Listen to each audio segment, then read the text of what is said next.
আপনি আপনার বাবাকে সামনে বাবা বাবা ডাকতেছেন, পিছনে গিয়ে গালি দিচ্ছেন।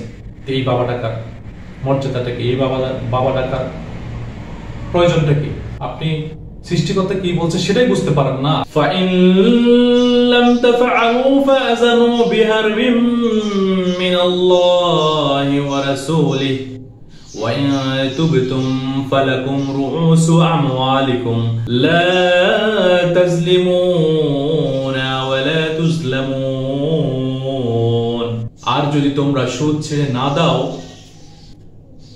তাহলে আল্লাহ ও তার রাসূলের পক্ষ থেকে যুদ্ধের ঘোষণা নাও। আর যদি তোমরা তাওবা করো তাহলে তোমাদের মূলধন তোমাদেরই। আর তোমরা জুলুম করো না এবং তোমাদেরও জুলুম করা হবে না। হে মুমিনগণ, তোমরা আল্লাহকে ভয় করো এবং সুদের যে অবশিষ্ট অংশ আছে সেটা ছেড়ে দাও যদি তোমরা মুমিন হও। সূরা আল বাকারা 278 নম্বর আয়াত। এর পরের আল্লাহ তাআলা বলেছেন, কিন্তু যদি তোমরা তা না করো, অর্থাৎ সুদের যে অবশিষ্ট অংশ আছে বা সুদ থেকে বেরিয়ে না আসো, তাহলে আল্লাহ ও তার রাসূলের পক্ষ থেকে যুদ্ধের ঘোষণা নাও। আর যদি তোমরা তাওবা করো তাহলে তোমাদের মূলধন তোমাদেরই। তোমরা জুলুম করো না, তোমাদের উপরে জুলুম করা হবে না। তাহলে আল্লাহ তাআলা পরপর দুটি আয়াতে সুদের যে মেসেজটা আমাদেরকে দিচ্ছেন যে যদি তোমরা মুমিন হয়ে থাকো, যদি তোমরা তোমাদেরকে মুমিন বলে দাবি করো, ইমানদার বলে দাবি করো, আল্লাহর একনিষ্ঠ বান্দা হিসেবে দাবি করো, তাহলে তোমরা সুদের অবশিষ্ট যা আছে তা ছেড়ে দাও। সুদ যে হারাম এই কথাটি আসার পর যাদের কানে এই কথাটি পৌঁছেছে তারা যেন যা অবশিষ্ট অংশ আছে তা যেন ছেড়ে দেয়। আল্লাহ তাআলা সমাধানের পথ রেখেছেন যে তোমরা হয়তো ভুল করে ফেলছো বা তোমরা হয়তো না জেনে সুদের মধ্যে জড়িয়ে পড়েছো, কিন্তু আমার এই মেসেজটি আসার পর তোমরা সেখান থেকে বেরিয়ে আসো। আল্লাহ তাআলা ব্যবসাকে হালাল করেছেন, সুদকে হারাম করেছেন। আমরা যেন সুদকে ব্যবসার মতো, কেনাবেচার মতো আমরা না করি। এটা ভয়ঙ্কর একটি পাপ। যিনি আমাদেরকে সৃষ্টি করেছেন তার বিপক্ষে আমরা যুদ্ধ করব যদি আমরা সুদের মধ্যে জড়িত থাকি এবং আমরা নিজেদেরকে ইমানদার বলে দাবি করি।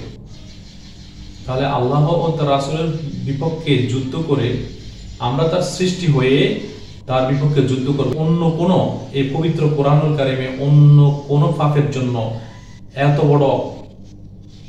বড় শাস্তি বা এত বড় একটা ঘোষণা আসে নাই যে আল্লাহ তার রাসূলের বিপক্ষে যুদ্ধের ঘোষণা নাও।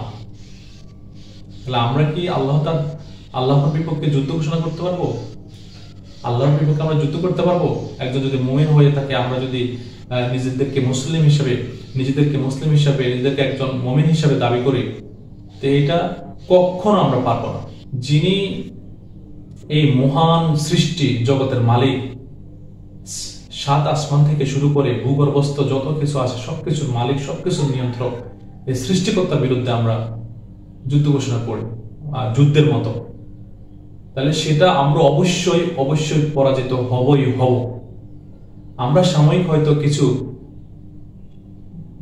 উপকারী দেখতে পাই, যেমন সাপ, বিচ্ছু, বাঘ, সিংহ, যত ভয়ঙ্কর প্রাণীগুলো আছে, সেগুলো হয়তো আমরা সামান্য কিছু উপকারের জন্য আল্লাহ তাআলা পাঠিয়েছেন বা মানুষের কিছু উপকারের জন্য পাঠিয়েছেন, কিন্তু সেগুলো অনেক ভয়ঙ্কর।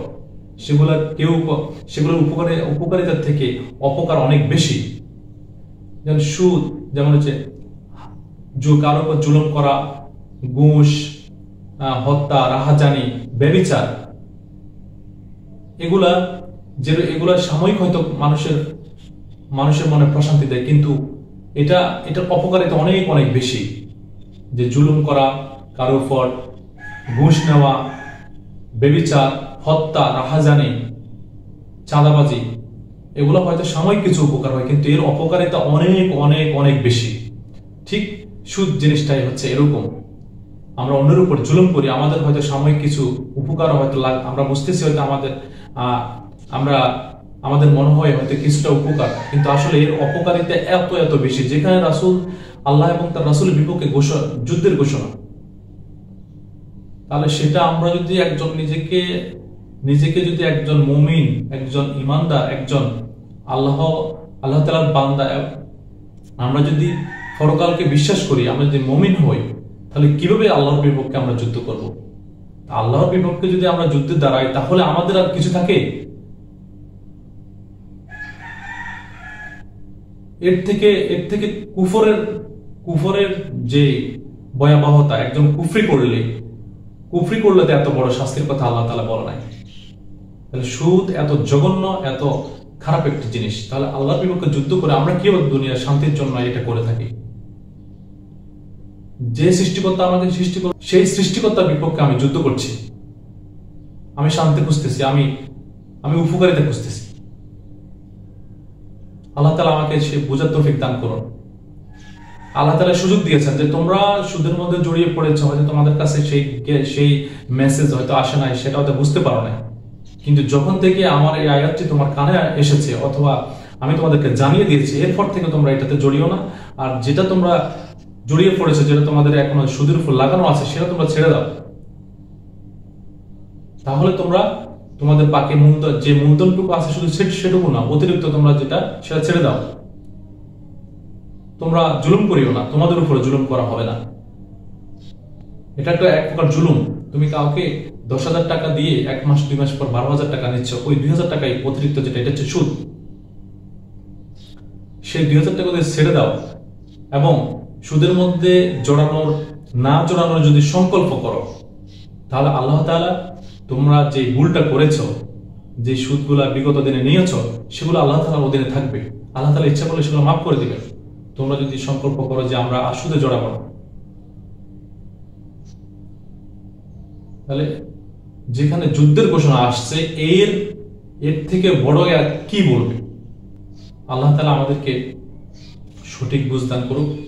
যারা আমরা বর্তমানে সুদের মধ্যে জড়িয়ে আছি, জেনে না জেনে, আল্লাহ তাআলার এই ভয়াবহ শাস্তির কথা, আল্লাহ তাআলার বিপক্ষে যে আমরা যুদ্ধ করতেছি, সেখানে তো আমরা অবশ্যই জয়ী হব না, আমরা ধ্বংসের নিম্নস্তরে চলে যাব।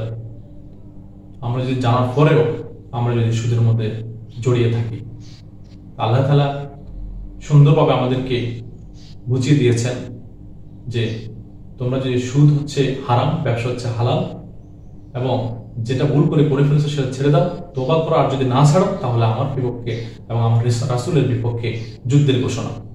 তাহলে একটা মানুষের সামান্যতম সেন্স যদি থাকে, একটা মানুষের বিবেকে যদি একটু জিজ্ঞেস করে যে সৃষ্টিকর্তা আমাকে সৃষ্টি করেছেন, সেই সৃষ্টিকর্তার বিপক্ষে আমি যুদ্ধ করে কিভাবে আমি দুনিয়াতে উপকৃত হব, কিভাবে আখিরাতে উপকৃত হব?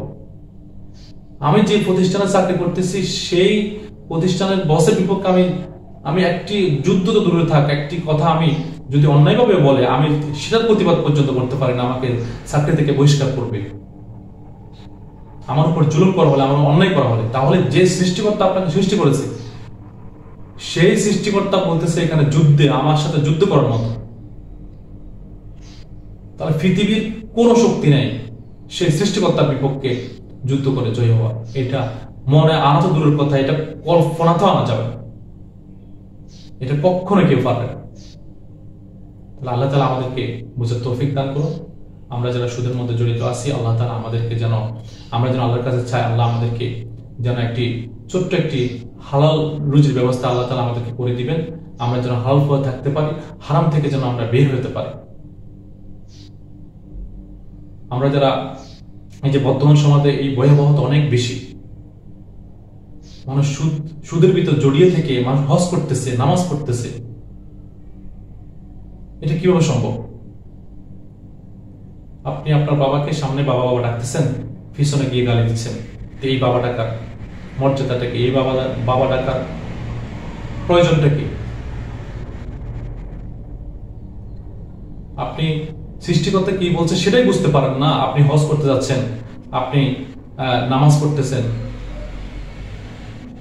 কেন?